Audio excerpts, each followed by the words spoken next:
Mi nombre es Sebastián Varga. Tengo 68 años, y mientras lloraba en el funeral de mi esposa Esperanza, mi propia hija vació mi cuarto y se lo entregó a su nueva familia. Pero lo que ella no sabía es que yo había estado preparándome para algo así durante los últimos 5 años, y lo que descubriría después la haría arrepentirse de cada decisión que tomó ese día. Imagínate la escena. Después de 43 años de matrimonio, después de sostener la mano de Esperanza durante sus últimas semanas en el hospital, después de organizar cada detalle de su funeral para que fuera como ella lo habría querido, regreso a casa después del cementerio y encuentro a mi hija Clara con 3 cajas de mudanza en el pasillo. «Papá, tenemos que hablar», me dice mientras yo todavía tengo puesto el traje negro del funeral. Todavía tengo los ojos hinchados de llorar, todavía huelo a flores del cementerio, y ella me viene con cajas de mudanza. «La situación cambió, papá», me dice con esa voz que usaba cuando era adolescente y había hecho algo malo. «Miguel y los niños necesitan su propio espacio, y este cuarto es perfecto para ellos. Te armamos un lugar cómodo en el sótano.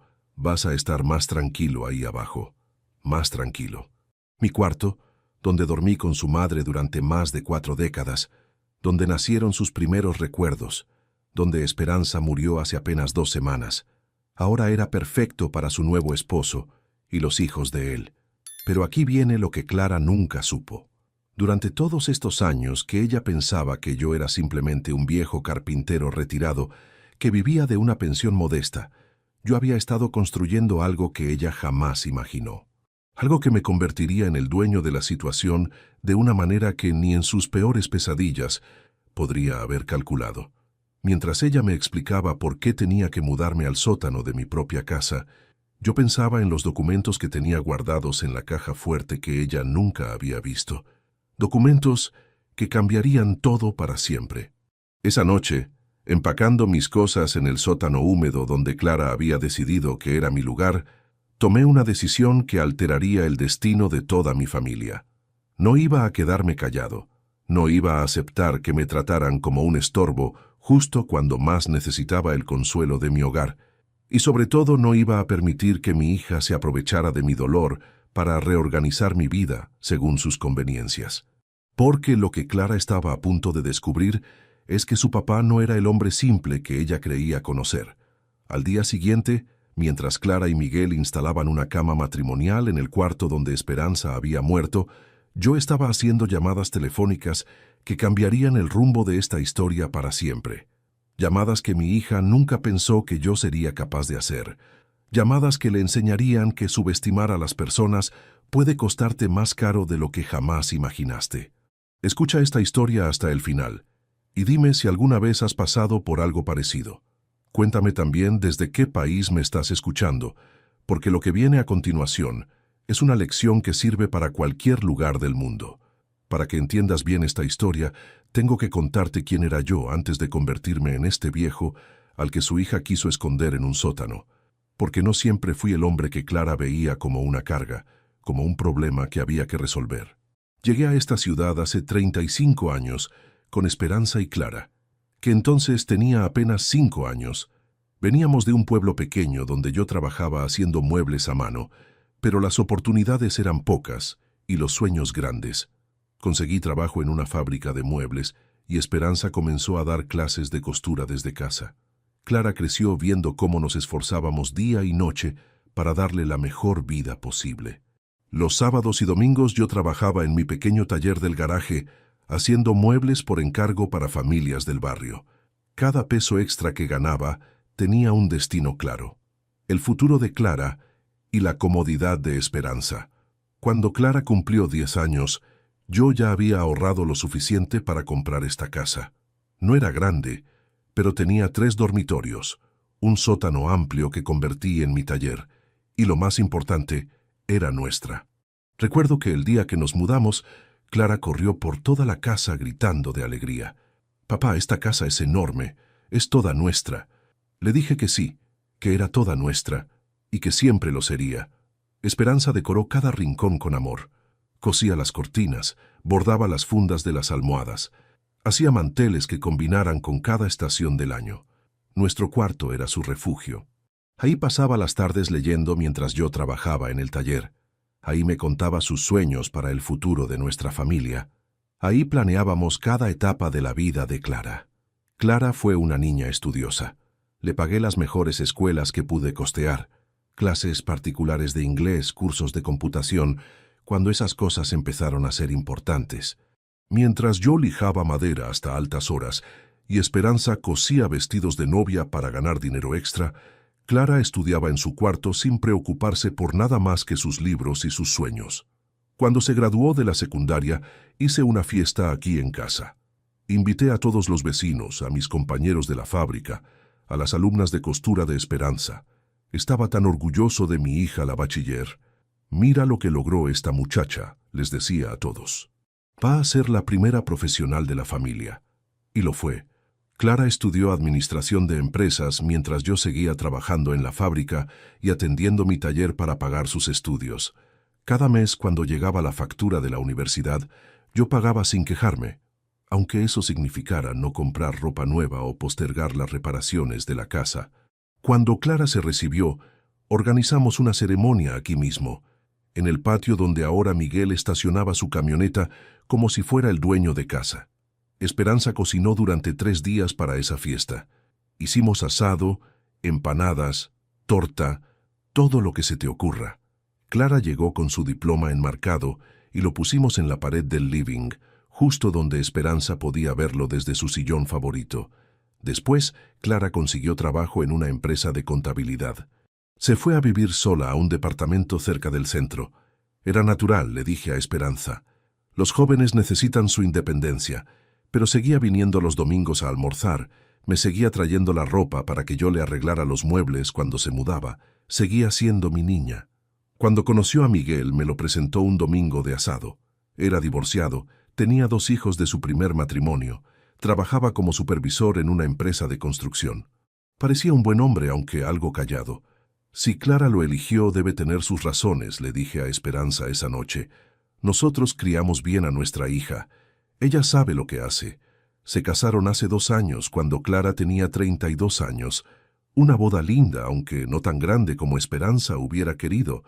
Miguel no tenía mucha familia, y nosotros tampoco somos muchos, pero fue un día hermoso. Clara estaba radiante con el vestido que Esperanza le había cosido durante meses, modificándolo una y otra vez hasta que quedara perfecto. Después de la luna de miel, Clara y Miguel vivieron un tiempo en el departamento de ella, pero era pequeño para los 4. Los hijos de Miguel, Tomás de 12 años y Sofía de 14, venían a quedarse los fines de semana y no había lugar para todos. Entonces Clara me pidió si podían mudarse acá temporalmente hasta que encontraran algo más grande. Esperanza estuvo encantada. Por fin la casa volvería a llenarse de voces, de risas, de vida familiar. «Claro que sí, mi amor», le dijo a Clara. «Esta casa es tuya también. Vengan cuando quieran». Y se mudaron. Al principio todo funcionó bien. Miguel era respetuoso conmigo, ayudaba con las reparaciones de la casa. Los chicos eran educados, aunque un poco tímidos. Pero después Esperanza se enfermó. Empezó con dolores de cabeza que achacábamos al estrés de tener más gente en casa. Después llegaron los mareos, la pérdida de peso, el cansancio que no se iba ni durmiendo 12 horas. Cuando finalmente la llevé al médico, ya era demasiado tarde. Cáncer de páncreas en estado avanzado. 6 meses de vida, como mucho. Durante esos 6 meses, yo me convertí en enfermero de tiempo completo. Trabajaba mediodía en la fábrica para no perder el seguro médico y el resto del tiempo cuidaba a Esperanza. Le daba los medicamentos, la llevaba a las sesiones de quimioterapia, le preparaba comidas especiales para que pudiera mantener algo de peso, la acompañaba en las noches cuando el dolor no la dejaba dormir. Clara ayudaba, sí, pero tenía su trabajo, sus responsabilidades con Miguel y los chicos. Es comprensible, le decía a Esperanza, cuando se quejaba de que nuestra hija no venía a verla tanto como antes. Clara tiene su propia familia ahora. Nosotros ya criamos a nuestra hija. Ahora le toca a ella construir su vida. Esperanza murió un martes por la mañana. Yo estaba sosteniendo su mano cuando dio el último suspiro. Clara llegó al hospital 20 minutos después, cuando ya era tarde. Había estado en una reunión de trabajo que no pudo cancelar. Miguel la acompañó. Los chicos se quedaron en la escuela. Era mejor así, dijo Clara. No es bueno que vean estas cosas. El funeral fue 2 días después. Clara se encargó de la organización, porque yo no estaba en condiciones de tomar decisiones. Eligió las flores, la música, las tarjetas de agradecimiento. Todo muy eficiente, todo muy ordenado. Durante la ceremonia, yo no podía parar de llorar. 43 años de matrimonio no se olvidan en un día. 43 años de despertar al lado de la misma persona, de compartir sueños, de construir una familia juntos. Clara lloraba también, pero de una manera más controlada, más digna. Miguel y los chicos la acompañaban como correspondía.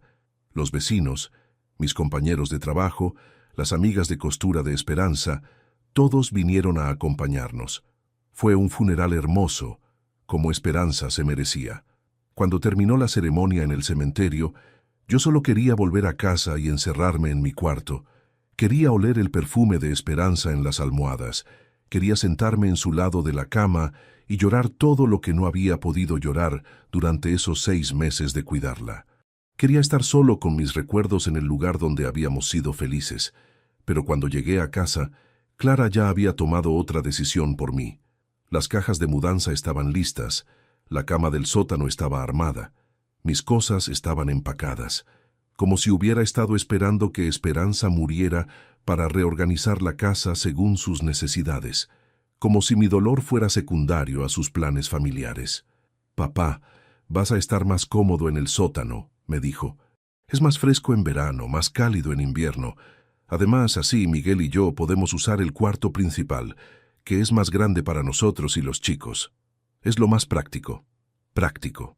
Esa palabra me dolió más que el diagnóstico de Esperanza. Mi matrimonio, mi duelo, mis recuerdos, todo era una cuestión de practicidad. Pero como te dije al principio, había cosas que Clara no sabía, cosas que yo había estado preparando durante años, no por desconfianza, sino por responsabilidad. Y esas cosas estaban a punto de cambiar toda la ecuación de poder en mi propia casa. Esa primera noche en el sótano, rodeado de cajas y recuerdos, saqué de una valija pequeña los documentos que iban a convertir a mi hija en una extraña en la casa donde había crecido. El abandono de Clara no había empezado después de la muerte de Esperanza. Había empezado mucho antes, pero yo había estado tan ocupado cuidando a mi esposa que no me había dado cuenta del cambio gradual en mi hija. O tal vez no había querido darme cuenta, porque duele aceptar que la persona que más amas en el mundo te está tratando como un estorbo. Después de que Clara se casó con Miguel, las cosas empezaron a cambiar de maneras sutiles. Al principio pensé que era normal. Los recién casados necesitan tiempo para adaptarse, para encontrar su ritmo como pareja. Pero después de mudarse acá, empecé a notar que Clara me hablaba diferente. Ya no me preguntaba cómo había estado mi día. Ya no se quedaba en la cocina charlando conmigo mientras yo preparaba la cena. Cuando Esperanza empezó a enfermarse, Clara se volvió más práctica, más eficiente, pero menos cariñosa. «Papá, tenés que ser más organizado con los medicamentos de mamá. Papá, tenés que llevar un registro de lo que come. Papá, tenés que ser más firme con los horarios». Todo eran instrucciones, como si yo fuera un empleado doméstico, no el esposo de la mujer que estaba muriendo. Miguel, que al principio me trataba con respeto, empezó a actuar como si él fuera el hombre de la casa. Sebastián, me decía, sin el don que antes usaba, yo me encargo de arreglar esa gotera del baño. Sebastián, yo hablo con el plomero. Sebastián, yo llevo el auto al mecánico, como si yo fuera demasiado viejo o demasiado incompetente para manejar mi propia casa. Los chicos, Tomás y Sofía, que al principio eran tímidos pero educados, empezaron a tratarme como si fuera invisible. Pasaban por mi lado sin saludar, usaban mis herramientas sin pedir permiso, dejaban el desorden por toda la casa como si yo fuera el encargado de limpiar. Cuando les decía algo corrían a quejarse con Clara, y ella siempre los defendía. «Papá, son chicos, no seas tan estricto. Están pasando por un momento difícil con todo esto de mamá». Como si mi duelo fuera menos importante que la adaptación de unos niños que apenas conocía hacía 2 años. Durante los últimos meses de vida de Esperanza, cuando yo estaba más vulnerable, más necesitado de apoyo familiar, Clara se distanció aún más. Papá, no puedo venir hoy a acompañarte al médico con mamá. Tengo una reunión importante en el trabajo. Papá, no puedo quedarme esta noche a cuidar a mamá. Miguel y yo tenemos una cena con sus amigos. Papá, no puedo llevarla a la quimioterapia mañana. Los chicos tienen un evento en la escuela. Siempre había una excusa. Siempre había algo más importante que su madre muriendo. Esperanza lo notaba, aunque nunca me dijo nada directamente. Sebastián, me susurraba en las noches cuando el dolor no la dejaba dormir, Clara está muy cambiada. Ya no es la misma niña que criamos. Yo la defendía, claro. Está estresada, mi amor. Tiene muchas responsabilidades. Ya va a pasar. Pero en el fondo sabía que Esperanza tenía razón. El día que Esperanza murió, Clara llegó tarde al hospital. Había tenido una reunión de presupuesto que no podía postergar. Una reunión de presupuesto mientras su madre se moría. Cuando llegó y vio que ya era tarde, no lloró como yo esperaba. Se quedó parada al lado de la cama viendo el cuerpo sin vida de Esperanza, y lo primero que dijo fue, bueno, ahora hay que organizar todo para el funeral. Organizar. Como si la muerte de su madre fuera un evento corporativo que había que planificar. Durante los 2 días entre la muerte y el funeral, Clara se comportó como una gerente de proyectos. Llamó a la funeraria, eligió el ataúd, contactó al cura, mandó a hacer las tarjetas. Todo muy eficiente, todo muy profesional. Pero en ningún momento se sentó conmigo a recordar a Esperanza, a llorar juntos, a consolarnos mutuamente. Y después del funeral, cuando yo más necesitaba el consuelo de mi hogar, de mi cuarto, de los lugares donde Esperanza y yo habíamos sido felices, Clara ya tenía todo planeado para trasladarme al sótano, como si hubiera estado esperando que su madre muriera para ejecutar un plan que tenía preparado desde hacía tiempo. Esa noche en el sótano, mirando las cajas donde Clara había metido 43 años de mi matrimonio como si fueran trastos viejos, entendí que mi hija ya no me veía como su padre. Me veía como un obstáculo, como alguien que ocupaba un espacio que ella necesitaba para su nueva familia. Y lo más doloroso de todo era que lo había hecho el mismo día del funeral de su madre. Pero lo que Clara no sabía es que durante todos esos años que ella pensaba que yo era un simple carpintero jubilado, yo había estado construyendo algo mucho más grande de lo que ella podía imaginar. Algo que la iba a sorprender de una manera que jamás olvidaría. Porque una cosa es que te traten mal por ignorancia, y otra muy distinta es que lo hagan calculadamente. Y mi hija estaba a punto de descubrir la diferencia. Ahora viene la parte de la historia que Clara nunca se imaginó. Mientras ella creía que yo era apenas un viejo carpintero que vivía de una jubilación modesta, yo había estado construyendo un imperio de pequeñas inversiones que la convertiría a ella en una extraña en mi propia casa. ¿Te acordás que te conté que trabajé durante décadas haciendo muebles por encargo? Bueno, en todos esos años aprendí algo muy importante sobre el valor de las cosas y sobre la paciencia para esperar el momento adecuado. Hace 15 años, cuando Clara todavía estaba estudiando, me di cuenta de que el barrio donde vivíamos estaba empezando a cambiar. Llegaban familias jóvenes, se abrían negocios nuevos, se construían casas más modernas. Era evidente que la zona se estaba valorizando, pero nadie parecía darse cuenta de la velocidad a la que estaba pasando. Excepto yo, que había visto crecer este barrio casa por casa, calle por calle. Empecé a comprar pequeñas propiedades con el dinero que ganaba en mi taller. No casas enteras porque eso estaba fuera de mi alcance, sino terrenos baldíos, locales comerciales abandonados, departamentos pequeños que necesitaban refacciones. Propiedades que nadie quería porque estaban en mal estado o en zonas que todavía no eran populares. El secreto estaba en ver el potencial a largo plazo. Mientras otros compraban cosas para usar inmediatamente, yo compraba cosas para el futuro. Un terreno baldío donde sabía que en unos años iban a construir un shopping, un local comercial en una calle que sabía que se iba a convertir en zona gastronómica. Un departamento pequeño, en un edificio que sabía que se iba a valorizar cuando arreglaran la plaza de enfrente. Esperanza sabía de algunas de estas inversiones, pero no de todas. Le contaba sobre las más importantes, pero me guardaba los detalles de las más especulativas. No porque le mintiera, sino porque no quería preocuparla con operaciones que podían salir mal. Sebastián, me decía cuando veía que yo estudiaba mapas y planos de la ciudad, vos sabés más de bienes raíces que cualquier inmobiliario profesional. Durante los años que Clara estuvo en la universidad, cada peso extra que ganaba lo invertía. No me compré un auto nuevo, no cambiamos los muebles de la casa, no nos fuimos de vacaciones caras. Todo lo que sobraba después de los gastos familiares lo usaba para seguir comprando propiedades. Era una apuesta a futuro, una manera de asegurarme de que Clara y Esperanza estarían siempre protegidas económicamente. Cuando Clara se recibió, pensé en contarle sobre las inversiones, pero después decidí esperar a que se casara y se estableciera. Quería darle todo como una sorpresa cuando realmente lo necesitara, cuando tuviera su propia familia y pudiera apreciar el valor de la seguridad económica. Qué equivocado estaba sobre el momento correcto para hacer esa revelación.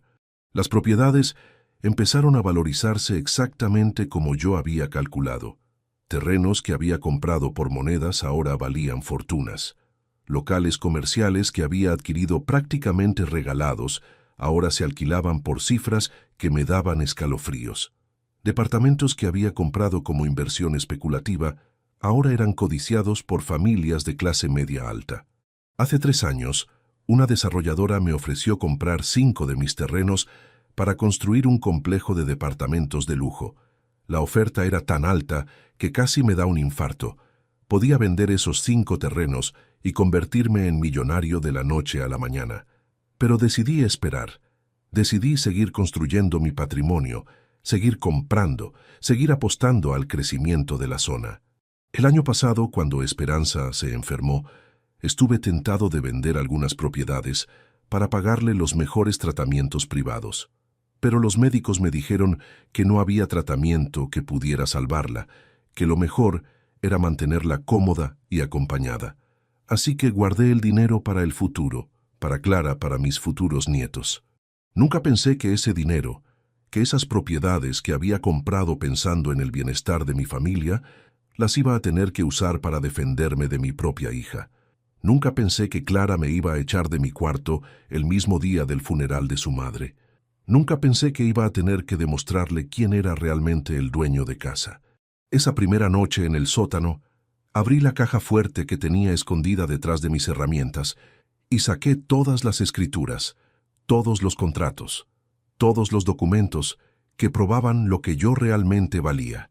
Había llegado el momento de usar mi patrimonio. No para darle una sorpresa alegre a Clara, sino para darle una lección que no iba a olvidar nunca. ¿Qué harías tú en mi lugar? ¿Aceptarías que te manden al sótano de tu propia casa o harías lo que tenías que hacer para recuperar tu dignidad? Al día siguiente del funeral, Clara ya tenía organizada la mudanza completa al cuarto principal. Trajo decoradores para cambiar el papel de las paredes, compradores de muebles para llevarse todas las cosas de Esperanza, y hasta un equipo de limpieza para eliminar cualquier rastro de que ahí habían vivido mis padres durante décadas. Papá, me dijo esa mañana, encontré una empresa que se especializa en redecoración rápida. Van a dejar el cuarto como nuevo para esta tarde. ¿No querés guardar algo especial de mamá antes de que se lleven los muebles? Como nuevo, como si 43 años de matrimonio fueran algo sucio que había que limpiar para empezar de cero. Sí, Clara, le dije. Quiero guardar algunas cosas de tu madre, pero no me refería a sus vestidos o sus joyas. Me refería a la dignidad que ella me había enseñado, al coraje que necesitaba para enfrentar lo que estaba a punto de hacer.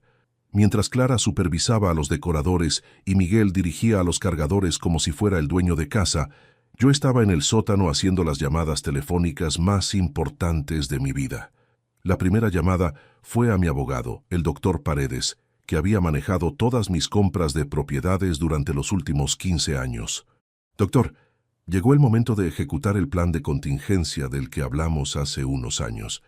Necesito que prepare todos los papeles para transferir las propiedades y activar las cláusulas de desalojo que incluimos en los contratos. Y doctor, quiero que todo esté listo para mañana por la mañana. La segunda llamada fue a mi contador, don Ramón, que llevaba mis finanzas desde que empecé a invertir. Ramón, quiero que prepares un informe completo de mi patrimonio. Todos los terrenos, todos los alquileres, todas las propiedades, todo.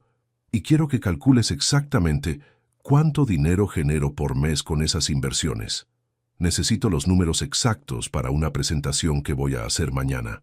La tercera llamada fue la más dolorosa, pero también la más necesaria. Llamé a mi hermana Lucía, que vive en el norte del país. Hacía meses que no hablaba con ella, porque había estado tan ocupado cuidando a Esperanza que no había tenido tiempo para llamar a nadie de la familia. Lucía, soy Sebastián. Esperanza murió hace 3 días. Clara me echó de mi cuarto para poner a su nueva familia. Mañana les voy a dar una sorpresa que se van a acordar toda la vida. Sebastián, me dijo Lucía después de expresar sus condolencias, ¿estás seguro de lo que vas a hacer? ¿Es tu hija? Sí, Lucía, es mi hija. Pero también es una mujer de 34 años que echó a su padre de su propio cuarto el día del funeral de su madre. Hay cosas que no se pueden perdonar con sangre familiar. Pasé esa noche revisando todos los documentos, calculando los números, preparando la presentación que iba a cambiar para siempre la dinámica de poder en mi casa. No dormí nada, pero no era por tristeza o nerviosismo, era por expectativa. Por primera vez desde que Esperanza se había enfermado, me sentía en control de mi vida. A la mañana siguiente, Clara bajó al sótano con una bandeja de desayuno. «Buenos días, papá. Te traje café y tostadas. ¿Cómo dormiste en tu cuarto nuevo?» «Mi cuarto nuevo». Como si fuera un regalo que ella me había dado, no un destierro que me había impuesto. «Muy bien, Clara. De hecho, dormí tan bien que tomé algunas decisiones importantes». «¿Qué decisiones, papá?» «Llamé a toda la familia para contarles que tu madre murió. Se van a venir todos para el velorio tardío que vamos a hacer el fin de semana. Van a venir tus tíos, tus primos, toda la gente que no pudo venir al funeral porque les avisé muy tarde». Clara se puso pálida. «Papá, no podemos recibir a toda esa gente. La casa está siendo remodelada. Miguel y los chicos necesitan tranquilidad para adaptarse. No te preocupes, hija. Ya está todo arreglado. De hecho, doctor Paredes viene esta tarde a explicarte algunos cambios legales que hice anoche. Cambios que te van a interesar mucho». «¿Qué cambios legales?» Clara ya no sonreía como cuando había bajado con el desayuno. Su voz había cambiado. Ya no era la voz condescendiente que había estado usando conmigo desde la muerte de Esperanza. Cambios relacionados con la propiedad de esta casa y algunas otras cosas que vos no sabés que existen. Pero mejor esperamos a que llegue el doctor para que te explique todo con términos legales correctos. No querés que tu papá carpintero se confunda con palabras complicadas, ¿no? Clara se quedó callada durante unos segundos que se sintieron como horas. Después subió las escaleras sin decir nada más.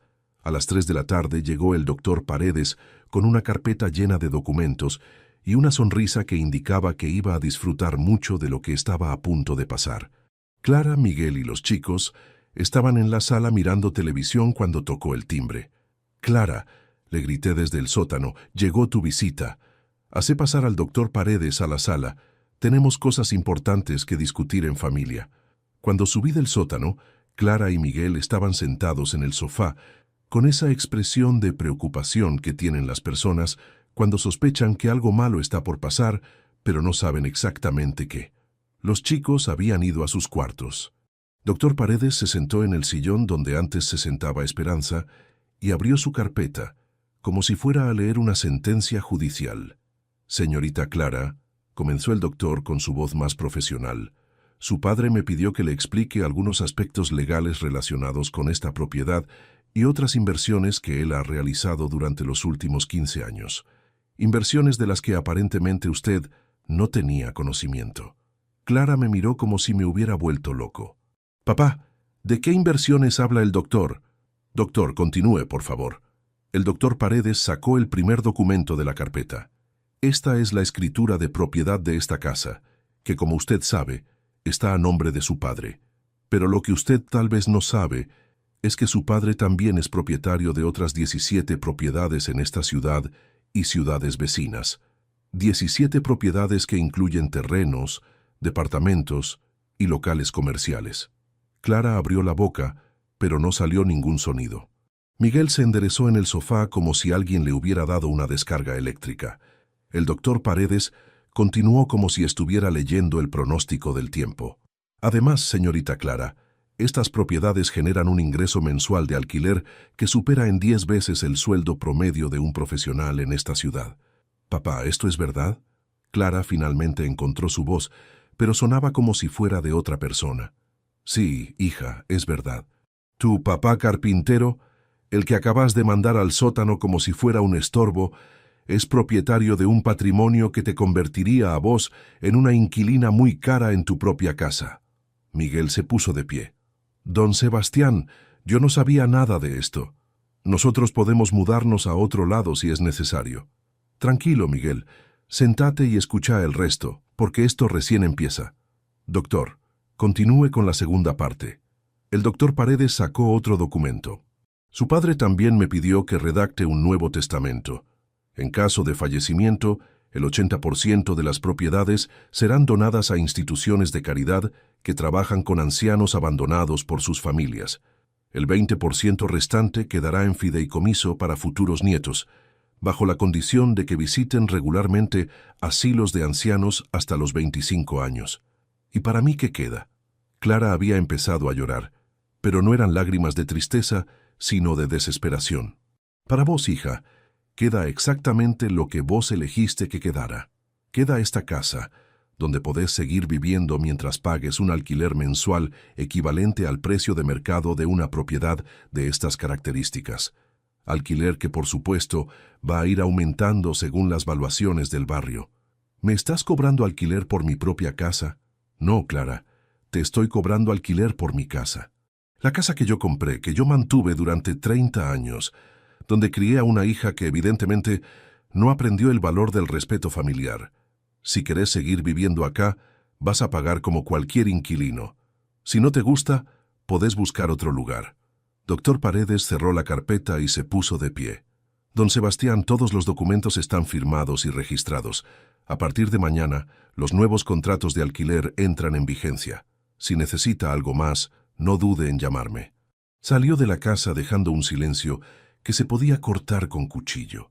Clara se quedó sentada en el sofá, mirando el piso como si ahí estuvieran escritas las respuestas a lo que acababa de pasar. Miguel caminaba de un lado para el otro como animal enjaulado. Los chicos habían salido de sus cuartos y nos miraban desde la escalera sin entender por qué todos estábamos tan serios. «Papá», finalmente dijo Clara, «yo no sabía que vos tenías todo esto. Si lo hubiera sabido, jamás te habría pedido que te mudaras al sótano». «Ah, sí. ¿Y por qué no, Clara? Porque pensabas que era un viejo pobre que dependía de tu caridad. Porque creías que no tenía opciones. ¿O porque te diste cuenta de que cometiste un error de cálculo muy grave? No, papá, porque te respeto. Porque sos mi padre. Ah, ahora me respetás. Cuando pensabas que era pobre, me mandaste al sótano el día del funeral de tu madre. Cuando descubrís que soy millonario, de repente me respetás. ¿Sabés qué me dice eso sobre vos, Clara? Me dice que tu respeto depende de mi cuenta bancaria, no de mi condición de padre. Clara se puso a llorar más fuerte. Papá, perdóname. Yo estaba confundida. Estaba pasando por mucho estrés con la muerte de mamá, con la mudanza, con los chicos. No estaba pensando claramente. Esperanza también estaba confundida, Clara. También estaba pasando por estrés. Se estaba muriendo de cáncer. Y sin embargo, nunca me faltó el respeto. Nunca me trató como si fuera un estorbo. Miguel se acercó a mí con las manos extendidas como si estuviera pidiendo una tregua. Don Sebastián, nosotros no queremos problemas. Podemos buscar otro lugar para vivir si eso es lo que usted prefiere.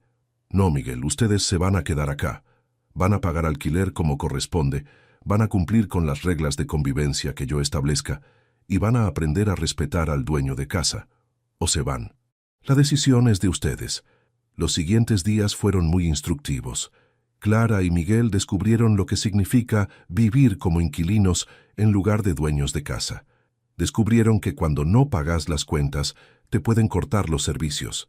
Descubrieron que cuando no respetas las reglas del propietario, te pueden iniciar un desalojo. Descubrieron que la sensación de seguridad que habían tenido viviendo en mi casa era un privilegio, no un derecho. El primer mes, Clara vino a pedirme una reducción en el alquiler. «Papá, el precio que estás cobrando es muy alto. No llegamos con todos los gastos». Le respondí exactamente lo que ella me había dicho cuando me mandó al sótano. «Es lo más práctico. Si no les gusta, pueden buscar otro lugar». Se fue de mi oficina del sótano con la cara roja de bronca, pero pagó. El segundo mes, Miguel vino a quejarse por las nuevas reglas de convivencia que yo había establecido. «Don Sebastián, eso de que no podemos usar el taller del fondo es injusto. Necesito un lugar para guardar mis herramientas». Le expliqué que cuando sos inquilino, usás solo los espacios que están incluidos en el contrato de alquiler. El taller no estaba incluido. El tercer mes, los chicos vinieron a preguntarme por qué ya no podían invitar amigos sin pedirme permiso, porque esta no es su casa, les dije. «Esta es mi casa. Ustedes viven acá como inquilinos, y los inquilinos respetan las reglas del propietario. Si no les gusta, sus padres pueden buscar otro lugar donde vivir».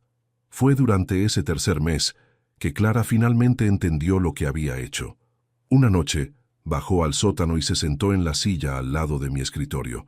«Papá, tenemos que hablar».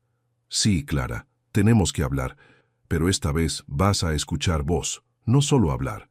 Yo sé que me equivoqué. Sé que no debería haberte pedido que te mudaras al sótano, especialmente el día del funeral de mamá. Pero nunca pensé que tenías tanto dinero. Nunca pensé que eras tan independiente económicamente. Siempre creí que necesitabas nuestro apoyo». «Exacto, Clara. Siempre creíste lo que te convenía creer. Nunca te preguntaste cómo estaba realmente tu padre. Nunca te interesaste por mi vida más allá de lo que podía hacer por vos. Pero papá, ¿por qué nunca me contaste sobre las propiedades? ¿Por qué me dejaste creer que eras pobre? Porque quería guardarlo como una sorpresa para dártelo cuando fuera el momento adecuado. Porque pensé que cuando yo me muriera, ibas a abrir mi caja fuerte y te ibas a sentir orgullosa de tu padre. Porque creí que habías heredado los valores que Esperanza y yo tratamos de enseñarte». Clara se quedó callada durante mucho tiempo. Después me preguntó, «¿Qué tengo que hacer para que me perdones?» «No es lo que tenés que hacer, Clara. Es lo que tenés que entender. Tenés que entender que el respeto no se basa en el dinero que tiene la otra persona. Tenés que entender que la familia no es una conveniencia que se reorganiza según las necesidades del momento. Tenés que entender que los padres merecen dignidad, especialmente cuando están sufriendo. ¿Y si entiendo todo eso? Si aprendo a ser mejor hija, ¿cambiarías el testamento? No, Clara. El testamento se queda como está, porque lo que hiciste no se borra con prometer que vas a cambiar. Lo que hiciste me enseñó quién sos realmente, y no es la hija que yo creía que había criado. Pero sí podés ganarte de vuelta mi respeto. Podés aprender a ser una inquilina respetuosa en lugar de una propietaria abusiva».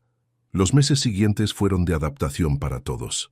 Clara y Miguel aprendieron a vivir con un presupuesto ajustado, porque pagar alquiler de mercado significaba menos dinero para otros gastos. Los chicos aprendieron que hay reglas que se respetan aunque no te gusten, y yo aprendí que a veces hay que proteger tu dignidad incluso de tu propia familia. Hace 6 meses que vivo en el sótano de mi propia casa, pero ya no me siento como un desterrado. Me siento como el dueño de casa que soy. Clara me trata con respeto, no porque me quiera más que antes, sino porque entiende que no tiene otra opción. Miguel y los chicos me saludan cuando me ven, me piden permiso para usar las cosas, me agradecen cuando los ayudo con algo. ¿Es la relación que soñé tener con mi hija? No, pero es una relación basada en la realidad, no en fantasías sobre el amor incondicional de la familia. Clara aprendió que el amor sin respeto no vale nada. Yo aprendí que a veces hay que enseñar a la gente cómo tratarte, incluso si esa gente son tus hijos. El mes pasado, Clara vino a hablar conmigo sobre un problema en su trabajo. Estaba preocupada porque su empresa estaba pasando por una reestructuración y temía quedarse sin empleo. Me pidió consejos sobre cómo manejar la situación. Fue la primera vez en años que me consultaba sobre algo importante. La primera vez que me trataba como si mi opinión valiera algo. Le di el mejor consejo que pude, basado en mi experiencia de vida y en lo que había aprendido invirtiendo durante tantos años. Ella me escuchó atentamente, me hizo preguntas inteligentes, me agradeció sinceramente. Por un momento sentí que estaba hablando con la Clara que había criado, no con la mujer que me había echado de mi cuarto. ¿Significa eso que la perdono? No. Significa que estoy dispuesto a construir una nueva relación con ella, basada en el respeto mutuo y en la honestidad, no en la nostalgia de lo que creí que éramos. Esperanza siempre me decía que las segundas oportunidades hay que ganárselas, no pedirlas. Clara se está ganando su segunda oportunidad día a día. Ayer fue el primer aniversario de la muerte de Esperanza. Clara me preguntó si podíamos ir juntos al cementerio a visitarla. Fuimos en mi auto. Compramos flores en el camino. Nos quedamos una hora al lado de la tumba hablando de recuerdos lindos de Esperanza. No mencionamos para nada el día del funeral. No hablamos de lo que había pasado después. Solo recordamos a la mujer que habíamos amado los dos. Cuando volvíamos a casa, Clara me dijo: «Papá, sé que no puedo cambiar lo que hice, pero quiero que sepas que todos los días me arrepiento de haber tomado esas decisiones. Todos los días pienso en cómo se debe haber sentido mamá si nos estaba viendo desde algún lado». Le respondí: «Clara, tu madre te amaba incondicionalmente, pero también te conocía mejor que nadie. Ella sabía que algún día ibas a tener que aprender esta lección. Capaz por eso se fue cuando se fue, para no tener que ver cómo yo te la enseñaba. Esta semana, los chicos me pidieron si podían ayudarme en el taller durante las vacaciones de invierno. Quieren aprender a hacer cosas con las manos, me dijeron. Sus propios padres trabajan en oficinas, pero sienten curiosidad por el trabajo manual. Les dije que sí, pero bajo mis reglas: horarios fijos, respeto por las herramientas, atención cuando explico algo. Tomás, el mayor, me sorprendió con su habilidad natural para la carpintería. Tiene buenas manos y paciencia para lijar. Sofía prefiere las tareas de pintura y barnizado. Los dos me escuchan cuando les cuento historias de los muebles que hice para su tía Clara cuando era niña, de la cuna que construí cuando ella nació, de la mesa donde hizo los deberes durante toda la primaria. ¿Estoy criando a mis nietos políticos? En cierta manera sí. Les estoy enseñando que el trabajo manual tiene dignidad, que la paciencia tiene recompensas, que las cosas hechas con amor duran más que las cosas compradas por conveniencia. Les estoy enseñando valores que tal vez sus propios padres no pueden enseñarles, porque están demasiado ocupados siendo adultos modernos. La semana pasada, Sofía me preguntó por qué yo vivía en el sótano si la casa era mía. Es una pregunta compleja para explicarle a una niña de 14 años. Le dije que a veces los adultos toman decisiones que tienen consecuencias y que esas consecuencias se convierten en lecciones para toda la familia. No entendió completamente, pero asintió como si supiera que había algo importante en lo que le estaba diciendo. Miguel ha resultado ser mejor inquilino de lo que esperaba. Paga puntualmente, respeta las reglas, incluso me ayuda con reparaciones menores sin que se lo pida. Un día me dijo: «Don Sebastián, yo entiendo por qué hizo lo que hizo. Si alguien me echara de mi cuarto el día del funeral de mi esposa, yo también les cobraría alquiler». Me reí porque tenía razón. Hay cosas que no se perdonan con disculpas. Me siento solo viviendo en el sótano. A veces. Pero es una soledad diferente a la que sentí durante los últimos meses de vida de Esperanza, cuando estaba rodeado de familia, pero me sentía completamente incomprendido. Esta es una soledad elegida, una soledad con dignidad. Tengo mi espacio, mis horarios, mi privacidad. Nadie me molesta cuando quiero estar tranquilo. Nadie me critica por cómo manejo mi tiempo. He empezado a hacer cosas que no había hecho en años. Leo libros sobre inversiones inmobiliarias, estudio mapas de la ciudad para identificar nuevas oportunidades, visito propiedades en venta los fines de semana. Mi patrimonio sigue creciendo. Y ya no es para dejarle una herencia a Clara. Es para mantener mi independencia, para asegurarme de que nunca más voy a depender de la buena voluntad de nadie.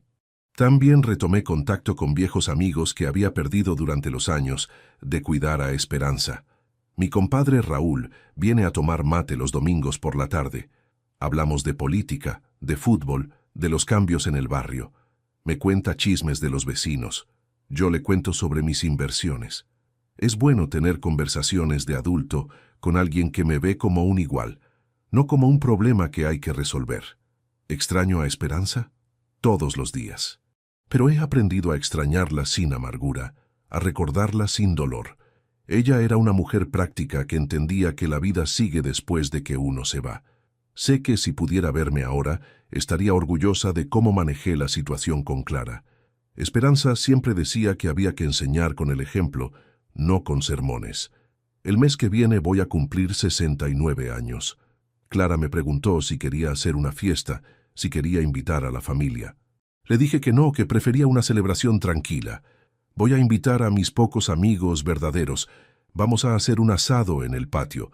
Vamos a brindar por Esperanza y por las lecciones aprendidas. Clara puede participar si quiere, pero como inquilina respetuosa, no como hija consentida. ¿He perdonado a Clara? Esa es una pregunta compleja. He aceptado que ella es quien es, no quien yo quería que fuera. He aceptado que nuestra relación cambió para siempre el día que me echó de mi cuarto. Pero también he aceptado que puede construir una nueva relación conmigo si está dispuesta a ganársela. El perdón no es olvidar lo que pasó, es elegir no dejar que lo que pasó defina el futuro. Si tuviera que darle un consejo a alguien que está pasando por algo parecido, le diría esto: no permitas que nadie te trate mal solo porque es familia. La familia no es una excusa para el abuso, es una responsabilidad que se gana día a día con respeto y consideración. Si alguien no entiende eso, entonces esa persona necesita aprender, y a veces la única manera de enseñar es con consecuencias reales. También le diría que nunca es demasiado tarde para defender tu dignidad. No importa cuántos años tengas, no importa cuán dependiente creas que eres de otros, siempre tenés más poder del que pensás. El poder está en las decisiones que tomás, en los límites que estableces, en la manera en que elegís responder cuando alguien te falta el respeto. ¿Me arrepiento de algo? Me arrepiento de haber esperado tanto tiempo para actuar. Me arrepiento de haber permitido que Clara me tratara como un estorbo durante los últimos años, sin poner límites claros. Me arrepiento de no haberle enseñado antes que el respeto es independiente de la cuenta bancaria de las personas. Pero no me arrepiento de haberle dado la lección que le di. No me arrepiento de haber usado mi patrimonio para defender mi dignidad. No me arrepiento de haber elegido vivir en mi sótano antes que aceptar ser tratado como un ciudadano de segunda clase en mi propia casa. La vida me enseñó que hay dos tipos de personas: las que aprenden de las consecuencias y las que las ignoran hasta que es demasiado tarde. Clara está aprendiendo. Miguel está aprendiendo. Los chicos están aprendiendo. Y yo también estoy aprendiendo que se puede encontrar paz incluso en las situaciones más difíciles, siempre que tengas clara cuál es tu valor y estés dispuesto a defenderlo. Ahora, mientras termino de contarte esta historia en mi oficina del sótano, rodeado de las escrituras de mis propiedades y los planos de mis próximas inversiones, me siento tranquilo. No feliz como cuando Esperanza estaba viva, pero tranquilo como solo puede estarlo alguien que sabe que tomó las decisiones correctas en el momento correcto. ¿Qué habrías hecho tú en mi lugar? ¿Habrías aceptado que te mandaran al sótano por el bien de la paz familiar? ¿O habrías defendido tu lugar como yo lo hice?